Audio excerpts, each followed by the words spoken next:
This is 7 News at 10. First at 10 tonight, a round of storms causing some fierce flooding this weekend. Some streets in Miami Beach completely submerged. And the biggest night in electronic dance music getting an ultra wipeout, but the rain just couldn't stop the music. Heavy downpours really slamming South Florida. The water so high at times today, many drivers were left stranded. And the night team's Samantha Sosa begins our team coverage live in downtown Miami tonight with this. Samantha. Jack, Robin, after a day of relentless rain, some crews finally got here to downtown Miami, and they brought some pumps with them to try to get some water off of this stretch of Biscayne Boulevard that police had to shut down. This as festival goers try to make their way to the park here.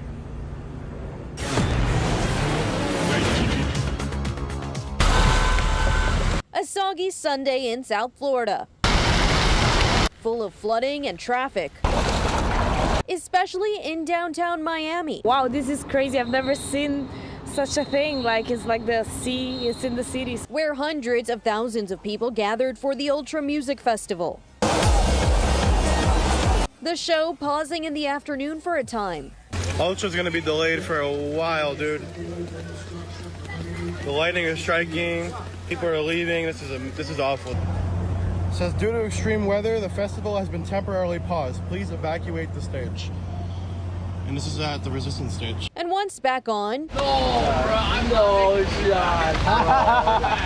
people finding creative ways to get around flooded Biscayne Boulevard to get into the festival. One thing I never expected from Ultra, it was having to tight walk on concrete pillars to get in. That's right, people walking on top of these concrete barriers to avoid this nasty floodwater. It's kind of crazy, but we have to balance through this one here, and we just have to see how it goes. Hopefully we don't fall in the water.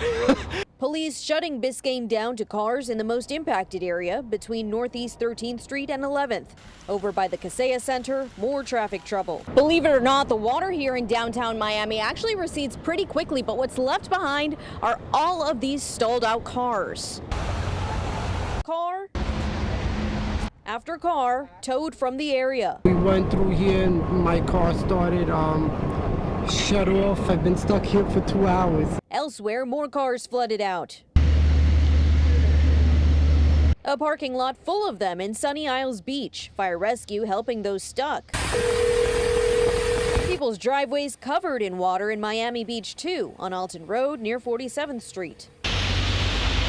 And wet roads in Aventura as well, though the rain created a beautiful rainbow over the city.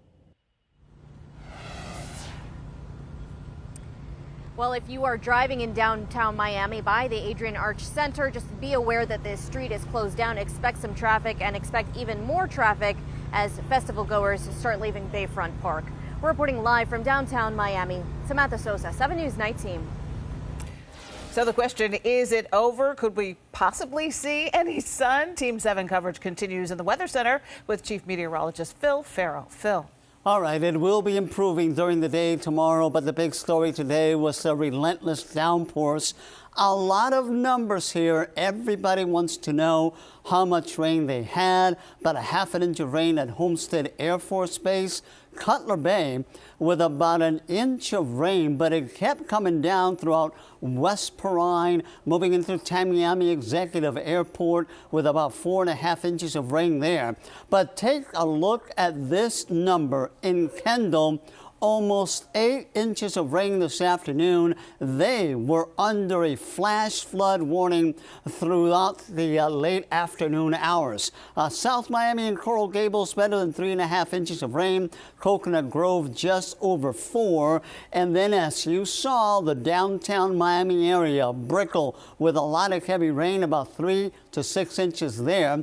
Miami Beach almost 6¼ inches of rain. That coming down in about 1 hour. As we go back to the west, 2½ inches of rain across Liberty City. Miami Shores almost 2½, better than that in North Miami. Again, plenty of flood advisories issued throughout much of the afternoon, some of them lasting through 8 p.m. at night. Meanwhile, out in Doral, almost an inch. Better than that in Hialeah. Now we go northward in through Broward County.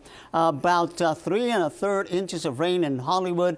Pembroke Pines over 4. The same in Hallandale Beach. And then we go out west, where also the rain came down rather furiously this afternoon. Almost 4 3/4 inches of rain in Weston. The Sawgrass Mills, which always floods rather easily, about over 2 1/2 inches of rain there.